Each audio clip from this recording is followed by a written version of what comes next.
নমস্কার বন্ধুরা, শুভ সকাল, রাধে রাধে। তো আজকের রাধা অষ্টমী, জন্মাষ্টমী তোমরা সবাই জানো।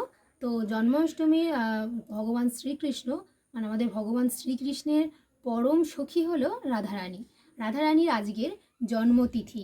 তো জন্মতিথির এই আবির্ভাবে আমরা সবাই উপবাস রেখে থাকি। তো যেমন জন্মাষ্টমীতে আমরা উপবাস করি, তেমন ঠিকই রাধা অষ্টমীতে উপবাস রাখা উচিত বা উপবাস করা উচিত। কারণ রাধারানী হলো মানে শ্রীকৃষ্ণের একদম পরম সখী। তো যেমন রাধা ছাড়া তো কৃষ্ণ নেই। তো তেমনই আজকে রাধা অষ্টমীতে সবাই উপবাস করো। কারা কারা করেছো অবশ্যই কমেন্ট বক্সে জানিও। আমি তো রেখেছি। আর ওই উপবাসটা খুবই সহজ, 12টা পর্যন্ত, দুপুর 12টা পর্যন্ত এই উপবাসটা। তো 12টার পরে তোমরা ওই উপবাস মানে করে ভগবানের প্রসাদ পেয়ে তোমরা এই উপবাসটা করতে পারো।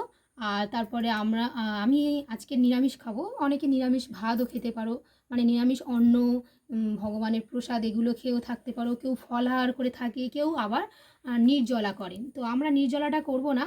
আমরা 12টা বেজে গেলে, দুপুর 12টার পরেই নিরামিষ ভাত খাবো, ভগবানের প্রসাদ গ্রহণ করব। তো আজকে রাধা অষ্টমীতে সবাই বলো আমার সাথে রাধা রাধা আজকে।